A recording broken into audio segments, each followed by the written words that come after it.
सभी विद्यार्थियों का एम हाई क्लासेज में वन में स्वागत है। आशा करता हूं सभी विद्यार्थी स्वस्थ होंगे और अच्छे से पढ़ाई कर रहे होंगे, क्योंकि एग्जाम स्टार्ट हो चुके हैं, फाइनल एग्जाम है। इसलिए जो हम सैंपल पेपर आपको करवा रहे हैं उनका बार बार रिवीजन करते रहें और अपने दोस्तों को भी बताते रहें कि इससे रिलेटेड लगभग सेम क्वेश्चन या फिर इसी पैटर्न के क्वेश्चन आपको एग्जाम में देखने को मिलेंगे और इससे आपको बहुत बड़ा बेनिफिट होने वाला है और एग्जाम में आप बहुत अधिक नंबर ला सकते हैं। आज हम आपको 8th क्लास का साइंस का पेपर सॉल्व करवा रहे हैं। ये 2.5 घंटे का होगा और इसका अंक होंगे 60। सामान्य कुछ निर्देश दिए हुए हैं आपको, पेपर 15 मिनट पहले मिल जाता है। 2.5 घंटे आपका पेपर सॉल्व करने का होता है और 15 मिनट पेपर पढ़ने के लिए होता है, इसलिए आपको 15 मिनट पेपर पढ़ना है, देखना है कैसे करना है। उसमें सामान्य निर्देश, सभी प्रश्न अनिवार्य हैं, सभी प्रश्न करने होते हैं। इस प्रश्न पत्र में खंड क, ख, ग और न है। प्रत्येक प्रश्न के सामने अंक अंकित है। प्रश्न जितने अंक है उसके सामने उसका अंक अंकित है।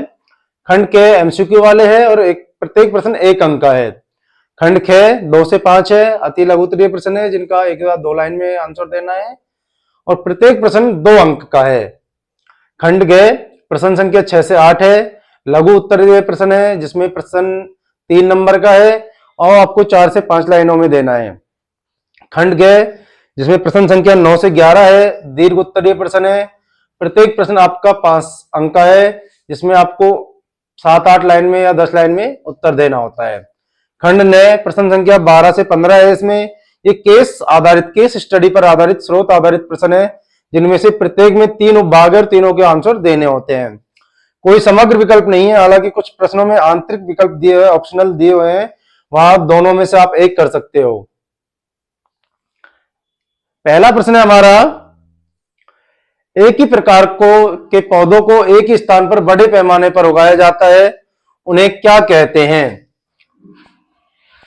एक ही प्रकार के जो पौधे होते हैं उनको अगर हम बड़े स्थान पर, बड़े पैमाने पर उगाते हैं तो उन्हें हम क्या कहते हैं? ऑप्शन ए खरपतवार, ऑप्शन बी फसल, ऑप्शन सी उर्वरक या ऑप्शन डी चारा। तो जो एक ही प्रकार के पौधे हैं उनको हम एक स्थान पर बड़े पैमाने पर उगाते हैं तो उनको फसल कहते हैं। जैसे गेहूं की फसल उगा दी, चावल की उगा ली, बाजरे की उगा ली, सरसों की उगा ली, तो उनको हम क्या कहते हैं? फसल कहते हैं। ठीक है। दूसरा प्रश्न है हमारा, अल्कोहल के उत्पादन में किस सूक्ष्म जीव का उपयोग किया जाता है? हमें बताना है कि अल्कोहल के उपयोग, जब हम अल्कोहल का निर्माण करते हैं तो किसका उपयोग करते हैं? जीवाणु का, विषाणु का, यीस्ट का या शैवाल का? तो हम अल्कोहल के उत्पादन में यीस्ट का उपयोग करते हैं। किसका उपयोग करते हैं? यीस्ट का उपयोग करते हैं हम।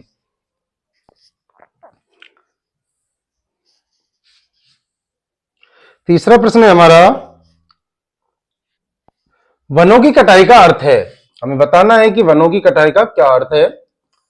अधिक पेड़ उगाना, पेड़ों की कटाई या वनों की रक्षा करना या नए क्षेत्र में पेड़ लगाना। हमें बताना है कि वनों की कटाई का क्या मतलब होता है। तो वनों की कटाई, जो हम पेड़ पौधे काटते हैं उसे हम क्या कहते हैं? वनों की कटाई। तो इसका राइट आंसर हो जाएगा बी, पेड़ों की कटाई को हम क्या बोलते हैं? वनों की कटाई। नेक्स्ट क्वेश्चन है हमारा 4th, यौवन के समय आरंभ होने वाले परिवर्तन किसके द्वारा नियंत्रित होते हैं? जो हमारा यौवन आरंभ स्टार्ट होता है उसमें जो परिवर्तन होते हैं वो किसके द्वारा नियंत्रित होते हैं? Option A enzyme, option B hormone, option C vitamin, option D खनिज।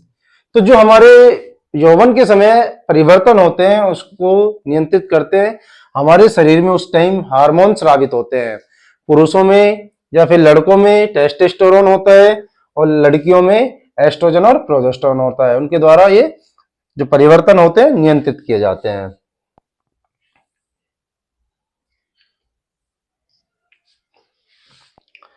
पांचवा प्रश्न है हमारा, वह रासायनिक प्रक्रिया जिसमें कोई पदार्थ ऑक्सीजन के साथ अभिक्रिया करके ऊष्मा प्रदान करता है क्या कहलाता है? बताना है कि वह रासायनिक प्रक्रिया जिसमें पदार्थ ऑक्सीजन के साथ अभिक्रिया करके ऊष्मा प्रदान करता है, साथ में क्या निकलती है? ऊष्मा निकलती है। ऑप्शन ए श्वसन, ऑप्शन बी ऑक्सीकरण, ऑप्शन सी दहन, ऑप्शन डी जंग लगना। तो बताओ कि पदार्थ जब ऑक्सीजन के साथ अभिक्रिया करता है और साथ में क्या निकलती है? ऊष्मा निकलती है, तो उस प्रक्रिया को हम क्या कहते हैं? दहन, जलना। जब जलती है ऑक्सीजन CO कार्बन के साथ तो क्या होता है, ऊष्मा निकलती है। ठीक है। नेक्स्ट क्वेश्चन है हमारा छठा, वह न्यूनतम ताप जिस पर कोई पदार्थ आग पकड़ता है या फिर जलना प्रारंभ करता है उसे क्या कहते हैं? ऑप्शन ए गलनांक, ऑप्शन बी क्वथनांक, ऑप्शन सी ज्वलनताप, ऑप्शन डी फ्लैश बिंदु। तो बताओ कि वह न्यूनतम ताप जिस पर कोई पदार्थ आग पकड़ता है उसे हम क्या कहते हैं? ऑप्शन सी ज्वलनताप। ठीक है, वह न्यूनतम ताप, अगर वह कोई न्यूनतम ताप नहीं होगा तो वो आग नहीं पकड़ेगा। एक मिनिमम टेम्परेचर होता है जिस पर कोई पदार्थ आग पकड़ता है या फिर जलना प्रारंभ करता है तो वो क्या कहलाता है? ज्वलनताप कहलाता है। नेक्स्ट 7th क्वेश्चन हमारा, निम्नलिखित में से कौन सा विद्युत का सुचालक है? हमें बताना है इलेक्ट्रिसिटी किसमें से प्रवाहित हो सकती है, कौन विद्युत का सुचालक है? आसूत जल, नल का पानी, शुद्ध जल या चीनी का घोल? तो बताओ निम्नलिखित में से कौन विद्युत का सुचालक है? आसूत जल और शुद्ध जल तो एक ही बात है। जो नल का पानी होता है वो क्या होता है? विद्युत का सुचालक होता है, उसमें करंट आ जाता है। तो इसका बी राइट आंसर हो जाएगा, नल का पानी।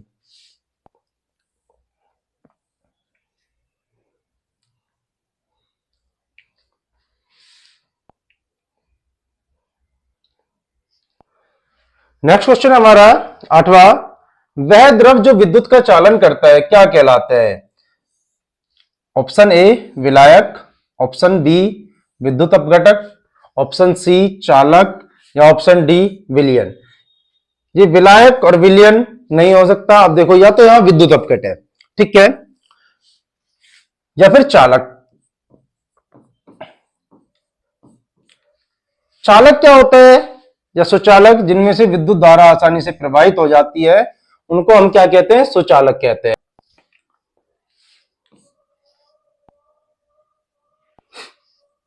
विलायक, विद्युत अपघट है, चालक या विलयन। मैंने बता दिया विलायक और विलय पार्ट नहीं है, विद्युत अपघट है। ठीक है, अगर सिर्फ वो धातु की बात करता, किसकी बात करता? धातु की। ठीक है, तो सुचालक होता। वो किसमें है? पानी। ठीक है, लिक्विड है या विलयन है, द्रव हो गया वहां। तो जब वो विद्युत का चालन वो द्रव करता है तो हम क्या कहते हैं? उसको विद्युत अपघट्य कहते हैं। क्या कहते हैं? विद्युत अपघट्य कहते हैं।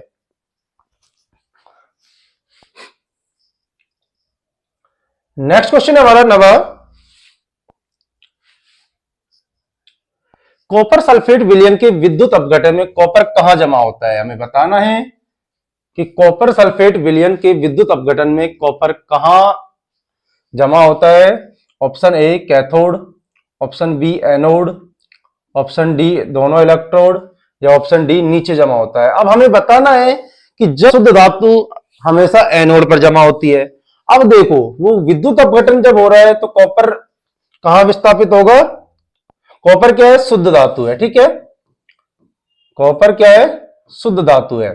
तो कॉपर फिर शुद्ध धातु है तो किस पर आएगा? कैथोड पर। अगर शुद्ध धातु होती तो एनोड पर। तो इसका राइट आंसर हो जाएगा ए, कैथोड पर। नेक्स्ट क्वेश्चन हमारा 10वां, जब किसी वस्तु पर दो बल विपरीत दिशाओं पर कार्य करते हैं, जब अगर कोई वस्तु पर दो बल विपरीत दिशाओं में एक दूसरे के विपरीत उलट कार्य कर रहे हैं तो कुल बल क्या होगा? अब देखो, दोनों का योग, हमने देखा होगा रस्साकस्सी होती है तो दोनों को खींचते हैं। ठीक है, विपरीत दिशाओं में एक दूसरे की तरफ खींचते हैं। तो जिसका जो बल ज्यादा होता है, जिसका भुजाओं में जिसकी ताकत ज्यादा होती है, वो उसको खींच लेता है। ठीक है, तो उसी के अकॉर्डिंग हमें यह बताना है कि दोनों बलों का योग हो जाएगा या फिर दोनों के बीच का अंतर हो जाएगा या सदैव शून्य होगा या एक बल का दूसरा बल दुगना होगा। ठीक है, तो दोनों के बीच का अंतर, जो अंतर मतलब जहां जो ज्यादा होगा वो उसको अपनी तरफ खींच के ले जाता है। इसमें ज्यादा पावर होगी वो अपनी तरफ खींच के ले जाएगा। तो क्या हो जाएगा इसका राइट आंसर? बी, दोनों के बीच का अंतर हो जाता है। 11वां क्वेश्चन हमारा, ध्वनि किसके माध्यम में गमन करती है? कि ध्वनि कौन कौन से माध्यम में संचरित हो सकती है? ऑप्शन ए केवल ठोस, ऑप्शन बी केवल द्रव, ऑप्शन सी केवल गैस या ऑप्शन डी ठोस, द्रव और गैस। जो ध्वनि होती है वो ठोस में भी, द्रव में भी और गैस में भी गमन कर सकती है, बस निर्वात में गमन नहीं कर सकती। तो इसका राइट आंसर हो जाएगा डी, ठोस, द्रव और गैस। तीनों में ध्वनि गमन करती है।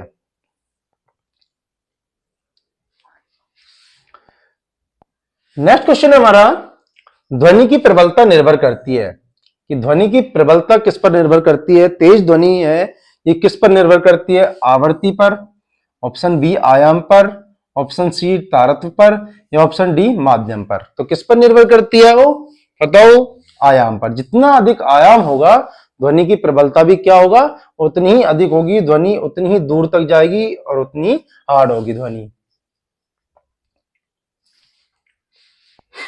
ये पार्ट क खत्म हो चुका है, अब हमारा आ रहा है पार्ट क। ए अथवा बी में से, यहाँ ऑप्शन दिया हुआ है दोनों में से, या तो ए का करना है या बी का करना है। भारत में उगाई जाने वाली दो प्रमुख फसलों के नाम बताइए, प्रत्येक का एक एक उदाहरण दीजिए। देखो, भारत में दो फसलें होती है, एक तो रबी की फसल, रबी की फसल, दूसरी होती है खरीफ की फसल।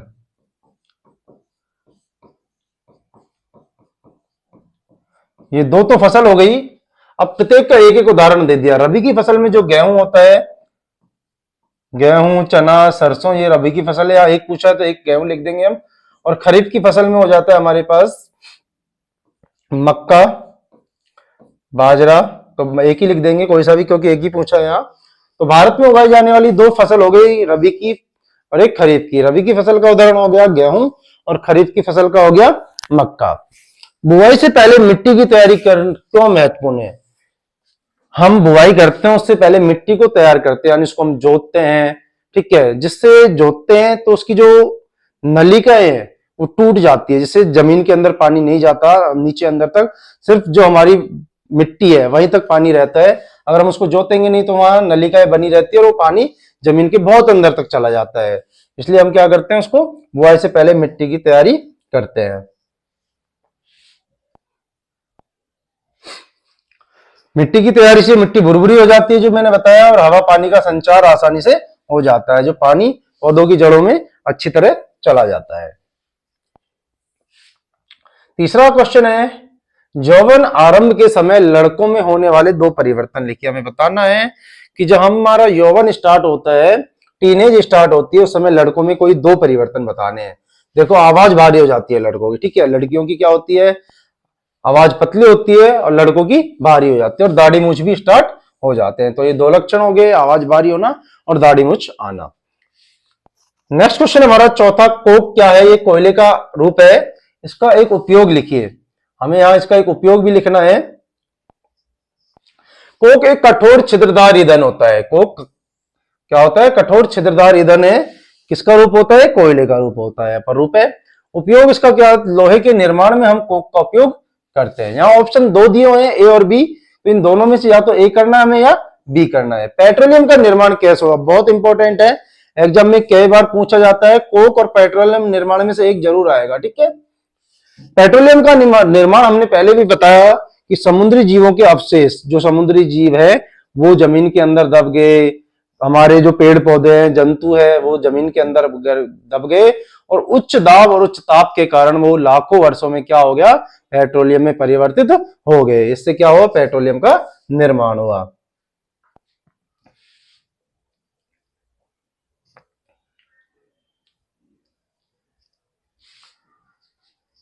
पांचवा प्रश्न है हमारा, घर्षण के उपयोगी और हानिकारक होने का एक एक उदाहरण दो। कि यहां इसने क्वेश्चन एक साथ दो पूछ लिया कि घर्षण हमारे साथ, हमारे लिए उपयोगी होने के साथ साथ हानिकारक भी है, तो दोनों के एक एक उदाहरण बताना है कि उपयोगी कैसे है। अगर हम चलते हैं, देखो, जब हम चलते हैं तो घर्षण होता है, अगर घर्षण नहीं होगा तो हम नहीं चल पाएंगे। क्या बिल्कुल प्लेन जगह पर या फिर जो हमारी बर्फ होती है, क्या वहां हम चल पाते हैं, नहीं। घर्षण होगा तभी तो हम आगे चल रहे हैं, ठीक है। तो उपयोगी क्या हो गया, चलने में सहायता करते हैं। और हानिकारक क्या होता है, मशीनों के पुर्जे घिस जाते हैं, ठीक है। हम चलते हैं, हमारे जूते चप्पल घिस जाते हैं, तो ये क्या है, हानिकारक प्रभाव है, मशीनों के पुर्जे घिस जाते हैं। खंड ख खत्म हो गया, अब खंड ग स्टार्ट होता है। हमारे दैनिक जीवन में सूक्ष्म जीवों के किन्हीं तीन उपयोगों की व्याख्या कीजिए कि हमारे डेली उपयोग में सूक्ष्म जीव कहाँ कहाँ काम आते हैं। पहला, दही जमाने में, वेरी गुड। सबसे पहले हम दही, दूध का जो दही जमाता है वो लैक्टोबैसिलस जीवाणु होता है, उसके द्वारा बनता है। दूसरा, ब्रेड और बैग बनाने में यीस्ट के द्वारा होता है ये, ठीक है। ये फूल जाता है, उसमें हम खाने का सोडा डाल देते हैं। और एक औषधि एंटीबायोटिक बनाने में भी हम किसका उपयोग करते हैं? सूक्ष्म जीवों का। ठीक है, जैसे टेट्रामाइसिन बनती है।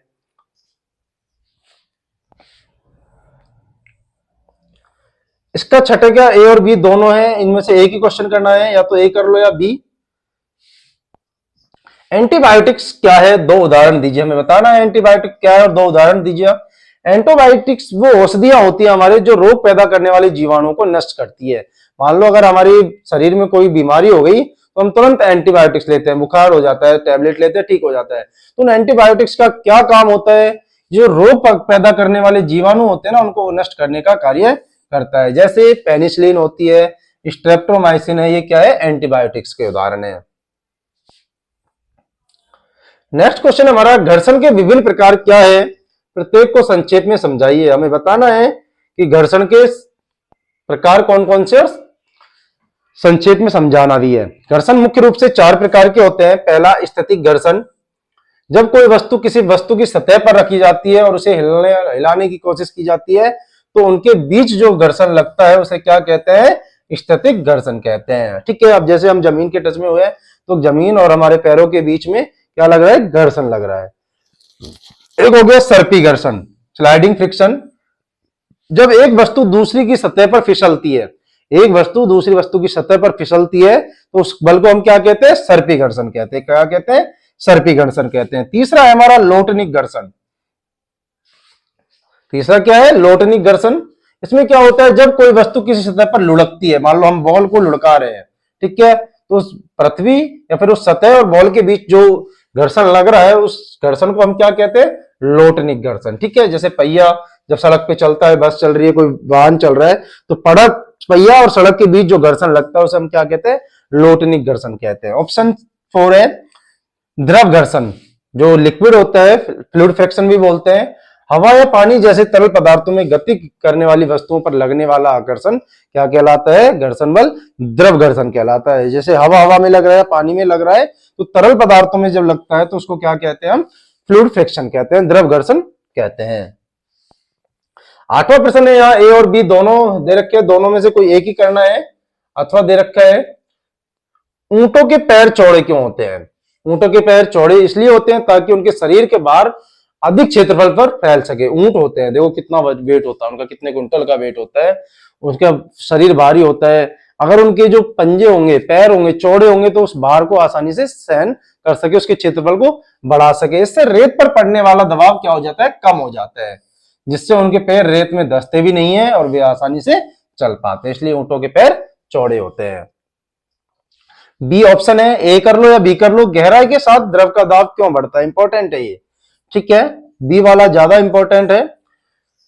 द्रव के भीतर किसी बिंदु पर दबाव ऊपर स्थित द्रव के स्तंभ के भार के कारण होता है। द्रव जो लिक्विड होता है उसके भीतर किसी भी बिंदु पर दबाव जो ऊपर स्थित द्रव के स्तंभ के भार के कारण होता है। जैसे जैसे गहराई बढ़ती जाती है उस बिंदु के ऊपर पानी की मात्रा और भार बढ़ता जाता है। जैसे जैसे हम नीचे जाते हैं तो भार बढ़ता रहता है, पानी की मात्रा भी बढ़ती जाती है और जिसके कारण उसका दबाव भी बढ़ता है। ठीक है, अब नवा है हमारा, रिक्त स्थानों की पूर्ति करे। खंड ग खत्म हो गया, ग स्टार्ट हो रहा है।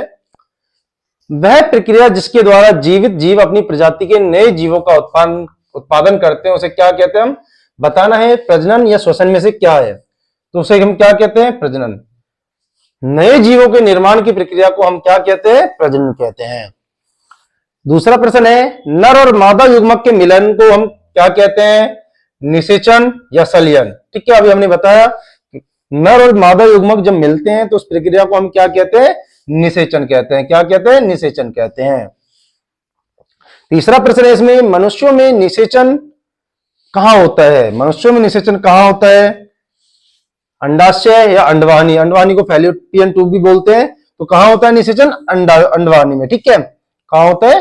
अंडवाहिनी में, फैलोपियन ट्यूब में होता है निषेचन। चौथा है इसमें रिक्त स्थान में, वे जानवर जो बच्चों को जन्म देते हैं उन्हें हम क्या कहते हैं? अंड प्रजक या सजीव प्रजक? बताओ, जो अंडे देते हैं वो तो हो गए अंड प्रजक, जो सीधे संतान उत्पन्न करते हैं उनको क्या कहते हैं? हम सजीव प्रजक। ठीक है, तो इसका आंसर हो जाएगा सजीव प्रजक। पांचवा है लार्वा का तीव्र परिवर्तनों के माध्यम से वयस्क में रूपांतरण। वयस्क में परिवर्तन क्या कहलाता है, निषेचन या रूपांतरण। निषेचन तो अभी हमने पढ़ा कि नर युग्मक और मादा युग्मक का संलयन क्या कहलाता है, निषेचन। तो निषेचन तो होगा नहीं यहाँ, तो क्या होगा ये लार्वा का तीव्र परिवर्तनों के माध्यम से वयस्क में परिवर्तन क्या कहलाता है, रूपांतरण कहलाता है। तो इसका राइट आंसर हो जाएगा रूपांतरण।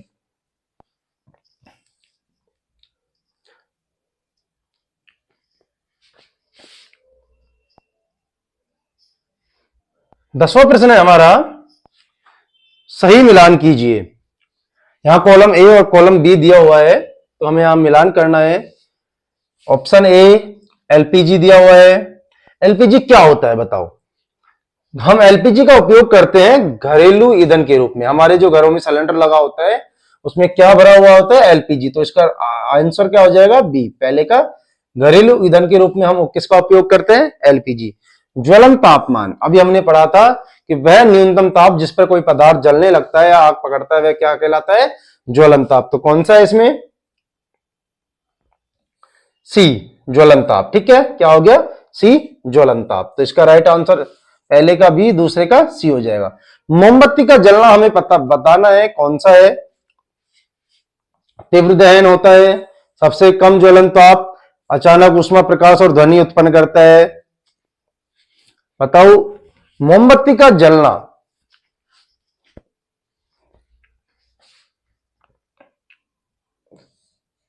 मोमबत्ती का जलना होता है हमारे सबसे कम ज्वलन ताप होता है। फास्फोरस तीव्र ज्वाला के साथ जलता है। फास्फोरस क्या होता है, ज्वाला के साथ जलता है। पहले का भी हो गया। घरेलू ईंधन के रूप में दो, ज्वलन ताप वह न्यूनतम ताप जिस पर कोई पदार्थ आग पकड़ता है, सी हो गया। दूसरे का मोमबत्ती का जलना क्या होता है, हमने बताया था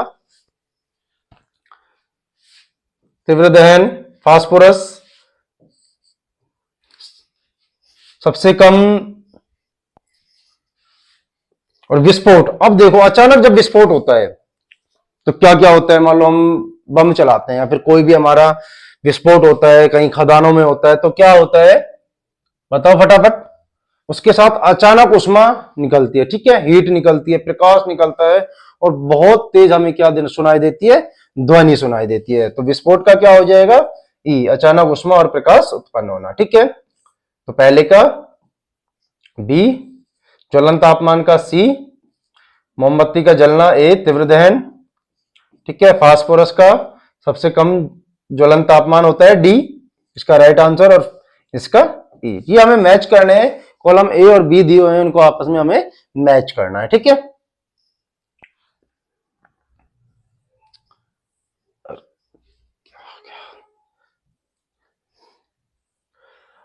अब है हमारा 11वां। यहां दो क्वेश्चन दिए हुए हैं, उनमें से एक ही करना ऑप्शनल दिया हुआ है। प्रकाश के नियमित और विसरित परावर्तन के बीच अंतर स्पष्ट कीजिए। ए, बी, हम अंधेरे में वस्तुओं को क्यों नहीं देख पाते। अब देखो हम अंधेरे में वस्तुओं को क्यों नहीं देख पाते, पहले तो नियमित और विसरित परावर्तन देखते हैं हम। नियमित और विसरित परावर्तन क्या होता है, नियमित परावर्तन होता है जब किसी प्लेन सतह से, ठीक है, जब प्लेन सतह से क्या होता है, उसका प्लेन सतह से परावर्तन हो गया तो वो क्या कहलाएगा, ये देखो ये बिल्कुल प्लेन सतह है, इससे अगर प्रकाश का परावर्तन हो रहा है तो नियमित। और एक होता है उबड़ खाबड़ सतह होती है, उससे अगर प्रकाश का परावर्तन हो रहा है, ठीक है, तो वो क्या कहलाएगा, विसरित परावर्तन। ठीक है, अगर समान सतह या प्लेन सतह से परावर्तन हो रहा है तो वो नियमित परावर्तन, और विसरित अगर उबड़ खाबड़ सतह, खुरदरी सतह से परावर्तन हो रहा है तो क्या होगा, फिर वो विसरित परावर्तन होगा। ऑप्शन बी, हम अंधेरे में किसी वस्तु को स्पष्ट क्यों नहीं देख पाते। अब देखो जैसे हम एक अंधेरे कमरे में हम रूम में जाते हैं, अंधेरे रूम में जाते हैं, तो क्या है, जो हमारी आंखें हैं कुछ समय उसको देखने के लिए क्या होती है, संवेदनाएं ग्रहण करती है, और संवेदनशील होने के बाद ही उसको देख पाती है। ठीक है,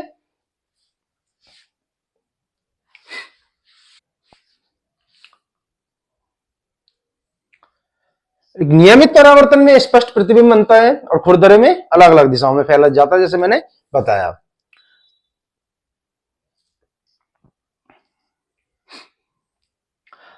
अब है विकल्प सेकंड इसका, वास्तविक और आभासी प्रतिबिंब के बीच अंतर बताइए। वास्तविक और आभासी प्रतिबिंब है, उसके बीच हमें अंतर बताना है।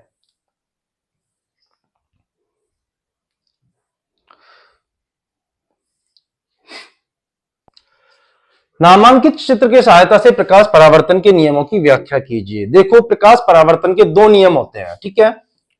प्रकाश परावर्तन के क्या होते हैं? दो नियम होते हैं।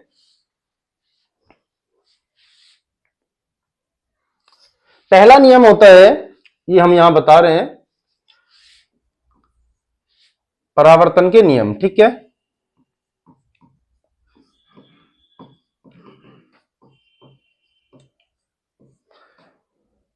पहला नियम है आपतन कोण तथा परावर्तन कोण का मान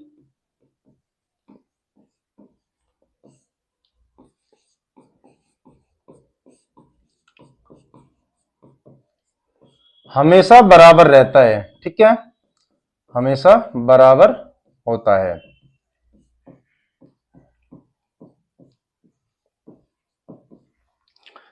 साइन आई बराबर साइन आर। दूसरा, आपतित किरण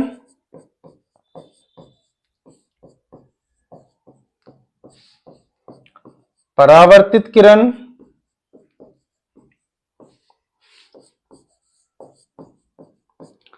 तथा अभिलंब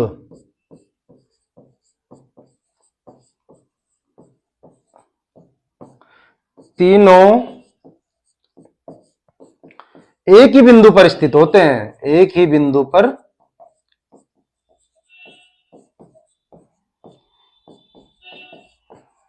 स्थित होते हैं। अब हमें इस चित्र के माध्यम से समझाना है, ये हमारी कोई सतह हो गई, ये हमारा अभिलंब हो गया, ठीक है। ये आपतित किरण, ये परावर्तित किरण, ठीक है। ये आपतित किरण है हमारी, ये परावर्तित किरण है,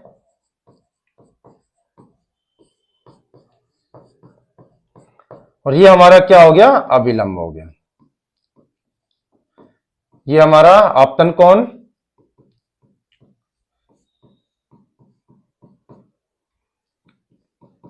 ये हमारा परावर्तन कोण,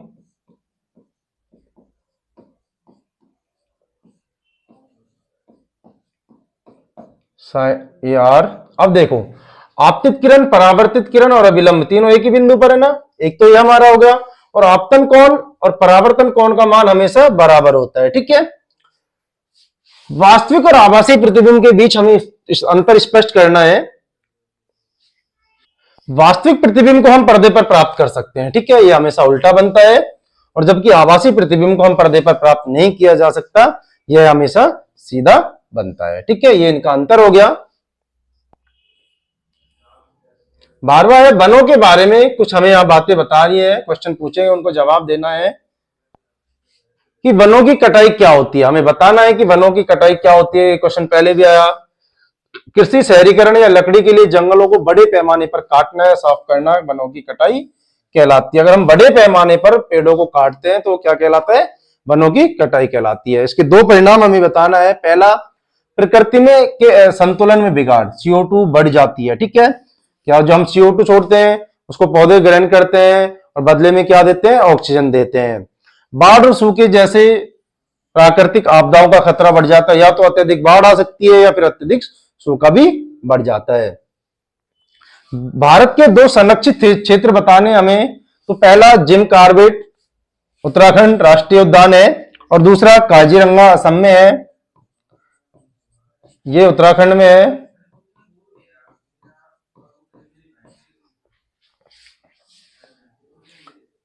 पेट्रोलियम के बारे में हमें बताना है, कुछ क्वेश्चन यहाँ पेट्रोलियम के क्या क्या सामान्य नाम। कच्चा तेल भी हम कहते हैं क्रूड ऑयल, ठीक है। पेट्रोलियम को सामान्य नाम क्या है? क्रूड ऑयल, कच्चा तेल के नाम से जाना जाता है। रिफाइनिंग क्या है? पेट्रोलियम को उसके विभिन्न उपयोगी घटकों जैसे डीजल, पेट्रोल, मिट्टी का तेल या केरोसिन में अलग करने की प्रक्रिया को क्या कहते हैं, रिफाइनिंग या परिष्करण। ठीक है, पेट्रोलियम को उसके विभिन्न अवयवों, विभिन्न उपयोगी घटकों जैसे पेट्रोल, डीजल और केरोसिन के रूप में अलग करने की प्रक्रिया को हम क्या कहते हैं, रिफाइनिंग या परिष्करण। दो पेट्रोलियम उत्पाद कौन कौन से हैं और उनका हमें नाम भी बताना है। तो पहला तो पेट्रोल ही है हमारा, वाहनों के ईंधन के रूप में करते हैं हम, हमारी बाइक है, कार है, ट्रक है, सब में हम क्या पेट्रोल के रूप में उपयोग करते हैं। ठीक है, एलपीजी जो हमारे घरों में खाना पकाने के जो ईंधन है, जो हमारा सिलेंडर है, उसमें कौन सी गैस भरी हुई होती है, एलपीजी। तो इधर घरों में खाना पकाने के रूप में भी हम किसका उपयोग करते हैं, एलपीजी का उपयोग करते हैं। ठीक है, डी है बुद्धिमानी से उपयोग क्यों जरूरी है, क्योंकि पेट्रोलियम एक जीवित जीवाश्म ईंधन। हमें बताना है कि पेट्रोल का बुद्धिमानी से उपयोग क्यों जरूरी है, क्योंकि पेट्रोलियम एक सीमित संसाधन है, खत्म हो जाएगा तो बनने में इसको कितने लाखों साल लग जाते हैं, और इसका अत्यधिक अगर हम उपयोग करेंगे तो इससे हमारा पर्यावरण भी क्या होता है, प्रदूषित होता है, और भविष्य में ईंधन की कमी हो सकती है, पेट्रोल की कमी हो सकती है। इसलिए इसका उपयोग बुद्धिमानी से हमें करना चाहिए। जल और विद्युत, 14वां प्रश्न हमारा, अरुण ने आसूत जल से भरे एक बीकर में एक बैटरी, एक बल्ब और एक ग्रेफाइट इलेक्ट्रोड जोड़े। उसने देखा कि बल्ब नहीं चमक रहा था, जबकि उसने अम्ल की कुछ बूंदें डाली तो बल्ब मंद रूप से चमकने लगा। आसूत जल में बल्ब क्यों नहीं चमका?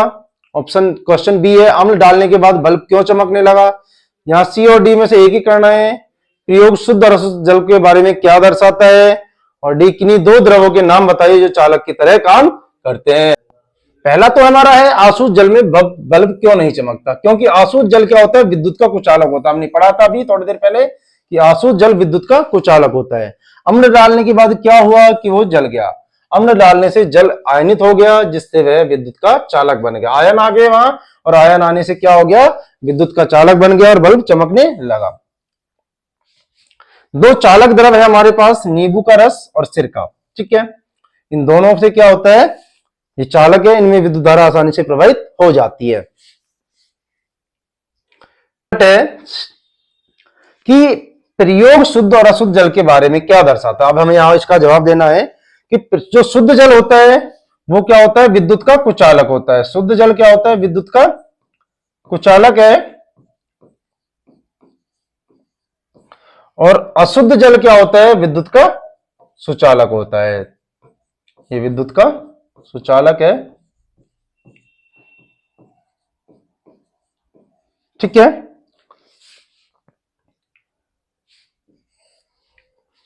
किन्हीं दो द्रवों के नाम बताइए जो चालक की तरह कार्य करते हैं। हमें दो, एक तो हमारे पास नींबू का रस और दूसरा सिरका। सिरका को हम क्या बोलते हैं, एसिटिक एसिड बोलते हैं, जिसको रीठा भी बोलते हैं। तो दो ये द्रव हो गए जो विद्युत का सुचालक है। नेक्स्ट लास्ट क्वेश्चन हमारा, ध्वनि और कंपन के बारे में यहाँ कुछ क्वेश्चन पूछे गए, उनका जवाब देना है हमें कि कंपन क्या होता है। क्या होता है, किसी भी वस्तु के आगे पीछे होने वाली तीव्र गति को कंपन कहते हैं। अगर हम एक माध्य स्थिति के इर्द गिर्द होने वाली घटना को क्या कहते हैं, कंपन कहते हैं।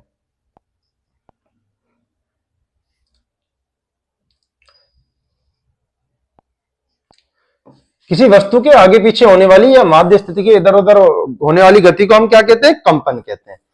कंपन रुकने पर क्या होगा, इसका जवाब देना है। जब कंपन रुक जाता है तो ध्वनि उत्पन्न होना भी बंद हो जाती है। अब देखो, जैसे मैं एक कंपन कर रहा हूं तो ध्वनि उत्पन्न हो रही है। अब मैंने कंपन बंद हो गया तो क्या ध्वनि उत्पन्न हो रही है, नहीं। अगर कंपन होगा तभी ध्वनि होगी, और कंपन रुक जाएगा तो ध्वनि बंद हो जाएगी। ठीक है, अब हमें सी है, सी और डी में से एक करना है कि एक उदाहरण दीजिए जहां कंपन से ध्वनि उत्पन्न होती है। अब देखो, हमारे स्कूलों में जो घंटी बजती है, ठीक है, वहां कंपन से ही तो ध्वनि उत्पन्न होती है। जैसे मैं अब ये बजा रहा हूं तो ये कंपन हो रहा है, उससे ही ध्वनि उत्पन्न हो रही है। ठीक है, विद्यालय की घंटी,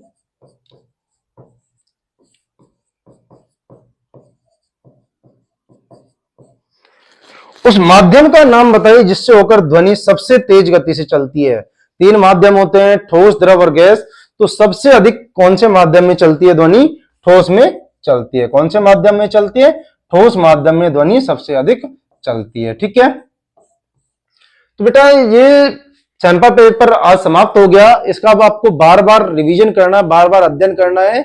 और आप जो भी अभिभावक इस वीडियो को देख रहे हैं, हम जो पढ़ा रहे हैं उसको देख रहे हैं, अगर वो हमें सुपर थैंक्स देना चाहें तो दे सकते हैं। बाकी पढ़ाई अध्ययन बिल्कुल मुफ्त है, यहाँ कोई चार्जेज नहीं है।